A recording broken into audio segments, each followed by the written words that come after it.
Բարև ձեզ։ Պարոն նախագահ, 2016 թվականի Արցախյան երկրորդ պատերազմից հետո դուք առաջադրեցիք 3 նախապայման, որոնց կատարման դեպքում կհամաձայնեք նստել բանակցությունների սեղանի շուրջ։ Դրանք էին պատերազմը չվերսկսելու երաշխիքները, շփման գոտում հրադադարի վերսկսման մեխանիզմների գործարկում, այդ թվում միջադեպերի հետաքննության մեխանիզմների ներդրում, եւ երրորդ նախապայմանը Ադրբեջանին որպես ռազմական էսկալացիայի համար ագրեսորի ճանաչում։ Հարցը հետևյալն է, որոնք էին այն հիմնական գործոնները, որոնց պատճառով այս նախապայմանները չկատարվեցին։ Արդյոք ես կարծում եմ, որ դուք ինֆորմացիայի պակաս ունեք ցավոք սրտի, բայց ասեմ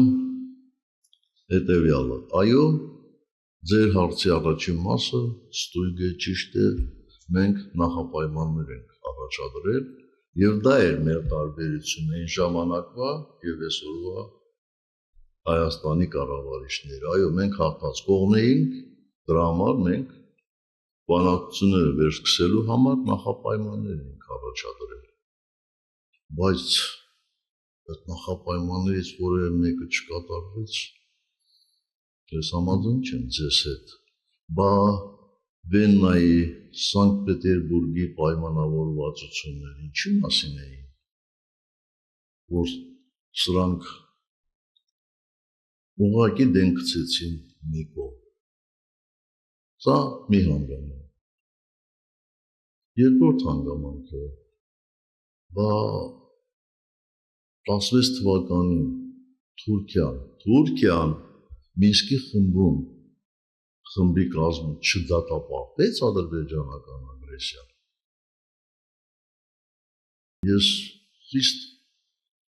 զարմանում եմ այդ հարցերի վրա, որովհետև կարծում եմ պարոն Էլբակյանի գլխավորած հաստատությունում այդ հարցերը վաղուց պետք է քննարկվեին կամ գոնե այն աշխատությունները, որ ինքը իր ընկերներն են հեղինակել, լավ կլինի հայկական համալսարանում ևս տարածվեն այդ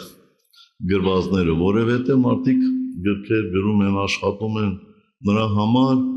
որպեսզի ճշգրիտ ինֆորմացիան հասանելի լինի շատ-շատերին, որովհետև ցավոք սրտի այսօրվա տեխնիկական միջոցները քանակով մեծ ինֆորմացիա են տալիս, հնարավորություն են տալիս մեծաքանակ ինֆորմացիայի տիրապետել, բայց ցավոք սրտի հնարավորություն չեն տալիս զատելու իրականը կեղծից։ Այնպես որ ես կարծում եմ անձամբ ձեզ, պարոն Էլբակյանի միջոցով մի գիրք ուղարկեմ, որտեղ իմ բոլոր հարցազրույցներն են, որ աշխատակազմի ղեկավարը իմի է բերել, տպագրվել եւ տարածվել է, այնտեղ դուք կգտնեք այդ հարցերի շատ պատասխան։